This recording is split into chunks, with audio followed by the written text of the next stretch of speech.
মাননীয় মুখ্যমন্ত্রী হঠাৎ করে ভয় পেয়ে গেলেন। ভয় পেয়ে গেলে গিয়ে বললেন, বাংলাকে অশান্ত করার চেষ্টা করবেন না। বাংলাকে অশান্ত করার চেষ্টা করলে আমি উড়িষ্যাকে অশান্ত করে দেব, আমি আসামকে অশান্ত করে দেব, আমি উত্তরপ্রদেশকে অশান্ত করে দেব। মাননীয় মুখ্যমন্ত্রী, আপনি চান যে আপনার বিরোধীরা আপনাকে দেখে ভয় পায়। সত্যি আমরা ভয় পাই আপনাকে দেখে, কারণ আপনি যখন এই ধরনের কথা বলেন আমাদের মনে আশঙ্কা জন্মায়। কেন আশঙ্কা জন্মায় জানেন?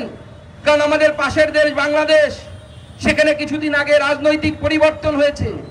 সেই রাজনৈতিক পরিবর্তনে একটি বাংলাদেশের উগ্রপন্থী সংগঠন, তার প্রধান জসিম উদ্দিনকে সেখানকার সরকার ছেড়ে দিয়েছে। সেই জসিম উদ্দিন তার যে সংগঠন ভারত বিরোধিতা করে, সে বলছেন আমি মুখ্যমন্ত্রী মমতা বন্দ্যোপাধ্যায়ের পাশে দাঁড়াচ্ছি। মাননীয় মুখ্যমন্ত্রীকে অনুরোধ করছেন, সেই জসিম উদ্দিন বাংলাদেশের উগ্রপন্থী যে জেলে বন্দী ছিল, দুদিন আগে ছাড়া পেয়েছে। সে বলছে, হ্যাঁ মাননীয় মুখ্যমন্ত্রী, আপনি বাংলাকে স্বাধীন ঘোষণা করুন নরেন্দ্র মোদীর কাছ থেকে, আপনি আসামকে সাহায্য করুন স্বাধীন ঘোষণা হতে, আপনি উত্তর পূর্বের সব রাজ্যকে স্বাধীন হতে সাহায্য করুন। কে বলছে? বাংলাদেশের আনসারুল বাংলার যিনি প্রধান জসিম উদ্দিন, তিনি জেল থেকে ছাড়া পেয়ে তার দিদির কাছে কাতর আহ্বান জানাচ্ছেন। আমি ভয় পাই কারণ এই দমদম লোকসভার ম্যাক্সিমাম লোকের মতো আমারও পূর্বপুরুষ 1947 সালে বাংলাদেশের বগুড়া জেলা থেকে এই পশ্চিমবঙ্গে চলে আসতে বাধ্য হয়েছিল। সেই পশ্চিমবঙ্গে চলে আসতে বাধ্য হয়েছিল যে পশ্চিমবঙ্গকে সাম্প্রদায়িক ডক্টর শ্যামাপ্রসাদ মুখার্জি তৈরি করেছিলেন। আমাদের বামপন্থী বন্ধুরা বছরের পর বছর, তৃণমূলের বন্ধুরা বছরের পর বছর শ্যামাপ্রসাদ মুখার্জিকে, ডক্টর শ্যামাপ্রসাদ মুখার্জিকে সাম্প্রদায়িক বলে গেছেন। সেই সাম্প্রদায়িক ডক্টর শ্যামাপ্রসাদ মুখার্জি এই পশ্চিমবঙ্গ তৈরি করেছিলেন, যেখানে আমার পূর্বপুরুষ পালিয়ে এসেছিল পূর্ব পাকিস্তান থেকে। আমার পূর্বপুরুষ বাধ্য হয়েছিল পালিয়ে আসতে। কেন? 2 টাকা কেজি চাল পাবো বলে, সবুজ সাথী সাইকেল চড়বো বলে, নাকি দিদির স্বাস্থ্য সাথীতে ট্রিটমেন্ট পাবো বলে? সেই জন্য আসেনি আমার পূর্বপুরুষ। আমার পূর্বপুরুষ এসেছিল যেন গলায় একটা কাঠের মালা রাখতে পারে, আমার স্ত্রী যেন সিঁদুর পড়তে পারে, সন্ধ্যেবেলায় তুলসী তলায় গিয়ে প্রদীপ জ্বালাতে পারে। সেই জন্য আমার আপনার পূর্বপুরুষ ওপার থেকে এপারে পালিয়ে এসেছিল। আজকে মাননীয় মুখ্যমন্ত্রী, আমার বলতে খারাপ লাগছে, কারণ আপনি তো হাজারো হোক আমারও মুখ্যমন্ত্রী। আপনি আপনার গলার আওয়াজ একসাথে মিলে যাচ্ছে, কোন আনসারুল বাংলার জসিম উদ্দিনের সাথে, যে বলছে বাংলাকে স্বাধীন করতে হবে, নরেন্দ্র মোদীর কাছ থেকে স্বাধীন করতে হবে। এবং আমাদের কিছু বামপন্থী বন্ধু যারা অতি বাম, কেউ বলে কম বাম, গাঢ় বাম, লাল বাম, কেউ আবার ঝান্ডু বাম, আমরা জানি না কোন বাম এরা, তারাও আবার দেখলাম হঠাৎ করে নেমে গেল রাত দখলের আন্দোলনে। আজাদি আজাদি আজাদি আজাদি, কিসের আজাদি ভাই? আরে এত আজাদি চাইলে এসকেপ ভেলোসিটি নিয়ে নাও, মহাবিশ্বে চলে যাবে। সব থেকে বড় আজাদি, ওর থেকে বড় আজাদি নেই। আমাদের ভারতবর্ষ 1947 সালে স্বাধীন হয়েছে, আমরা এই আজাদিতে খুশি। আমরা এই আজাদিকে ঝুটা আজাদি মনে করি না, কিন্তু আপনারা এই আজাদি আজাদি স্লোগান দিয়ে সাধারণ মানুষকে পশ্চিমবঙ্গের এই আন্দোলন থেকে বিচ্ছিন্ন করলেন। এই আন্দোলন বিজেপির ছিল না, এই আন্দোলন সিপিএম এর ছিল না, এই আন্দোলন কংগ্রেসের ছিল না। সাধারণ মানুষ এই আন্দোলন করছিল, সাধারণ মানুষ এই প্রতিবাদ করছিল। এটা সাধারণ মানুষের আন্দোলন ছিল।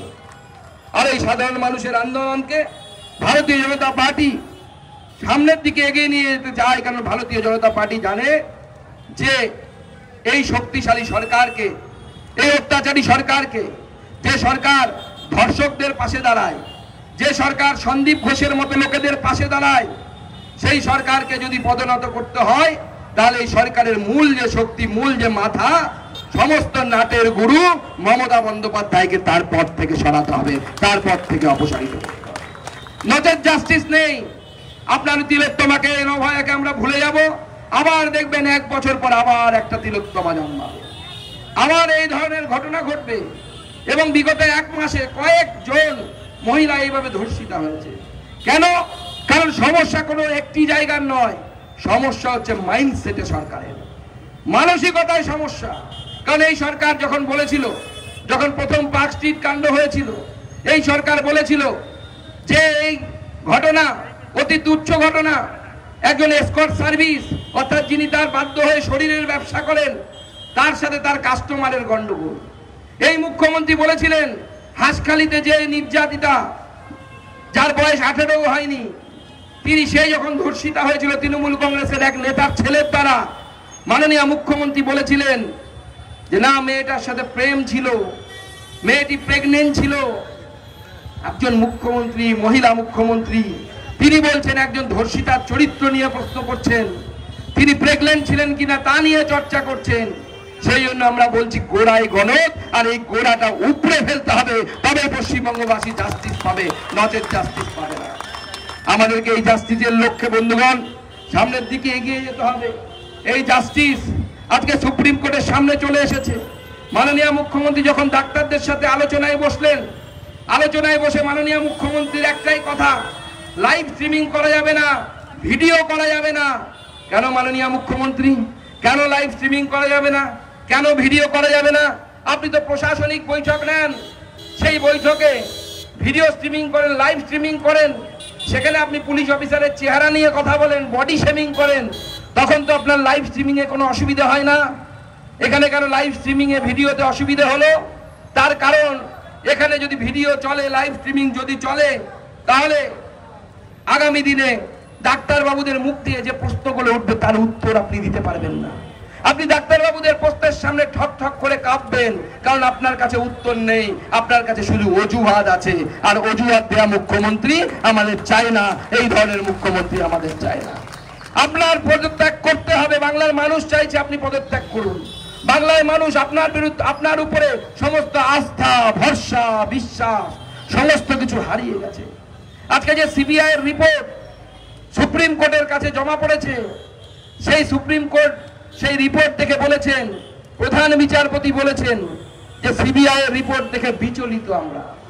আমরাও হয়তো সেই রিপোর্ট সামনে আসলে বিচলিত হব। মাননীয় মুখ্যমন্ত্রীর এই দুর্নীতির যে ধারা, সেই ধারা যে কতদূর প্রবাহিত, আর এই ধারাতে কারা কারা ডুব দিয়েছে। ডক্টর সুদীপ্ত রায়, তার বাড়িতে ইডির তল্লাশি চলছে, একাধিক নথিপত্র জোগাড় হয়েছে। সন্দীপ ঘোষ, বাংলায় একটা কথা আছে, যত ঘোষ নন্দ ঘোষ। মাননীয় মুখ্যমন্ত্রী এখন সন্দীপ ঘোষের উপর দিয়ে বন্দুক রেখে পার হতে চাইছেন। সন্দীপ ঘোষ এবং তার স্ত্রীর নামে বিলাসবহুল বাগান বাড়ি, একের পর এক সম্পত্তির হদিশ। কে মাননীয় মুখ্যমন্ত্রী সন্দীপ ঘোষ? কেন তার প্রতি আপনার এত মোহ, কেন এত মায়া? যখন তাকে সবার বাংলার মানুষ বলছিল, সবাই বলছিলেন যে কে সরিয়ে দেওয়া হোক, তার পদে রাখা হবে না। আপনি আরজি করের প্রিন্সিপালের পদ থেকে তাকে সরালেন, সরিয়ে তাকে পৌঁছে দিলেন কোথায়? অন্য একটি মেডিকেল কলেজে, ন্যাশনাল মেডিকেল কলেজের প্রিন্সিপাল করে পাঠালেন। তাকে কম্পালসারি ওয়েটিং এ পাঠাতে পারলেন না, বা তাকে সাসপেন্ড করতে পারলেন না। সেখানে জুনিয়র ডাক্তাররা আন্দোলন শুরু করলেন, বলেন এই প্রিন্সিপালকে আমরা নেব না, এই দুর্নীতিগ্রস্ত প্রিন্সিপালকে, ধর্ষণকারীদেরকে আমরা রাখবো না। তখন মাননীয় মুখ্যমন্ত্রী তাকে সরিয়ে নিয়ে গিয়ে স্বাস্থ্য দপ্তরের OSD, officer on special duty করে দিলেন। মাননীয় মুখ্যমন্ত্রী, বাংলার প্রচুর বেকার ছেলে তো চাকরি পাচ্ছে না, টোটো চালাচ্ছে, বা কেউ তৃণমূল নেতাদেরকে রাস্তার উপরে দোকান বসিয়ে তোলা দিয়ে, তৃণমূল নেতাদেরকে তোলা দিয়ে দোকান চালাচ্ছে, কেউ হয়তো চাউমিন বিক্রি করছে। তাদের জন্য তো আপনার এত দরদ উতলে ওঠে না? কেন সন্দীপ ঘোষের জন্য আপনার এত দরদ? তাকে তিনবার চাকরি বদল করা হচ্ছে। কেন আপনি বারবার তাকে এক মেডিকেল কলেজ থেকে আর এক মেডিকেল কলেজের পাঠিয়ে দিচ্ছেন? কিভাবে তাকে রক্ষা করা যায় সেই চিন্তা ভাবনা করছেন। বাংলার মানুষ তো এটাই জানতে চায় যে তার প্রতি আপনার এত মোহ কেন, এত মায়া কেন? আর এই মোহ মায়া যদি কেন উত্তর দিতে না পারেন, তাহলে বাংলার মানুষকে পদত্যাগপত্র দিন এবং আপনি গিয়ে ঘরে বসে বিশ্রাম করুন। এবং সেই জন্য ভারতীয় জনতা পার্টি আগামী দিনে 18 তারিখ থেকে আমরা শুরু করে দিয়েছি, আমরা প্রত্যেকটি জায়গায় স্ট্রিট কর্নার করব, প্রত্যেকটি বুথে মানুষের কাছে যাব, মানুষকে বোঝাবো যে এই অত্যাচারী শাসকের সময় শেষ হয়ে এসেছে, এই অত্যাচারী শাসককে সরাতে হবে।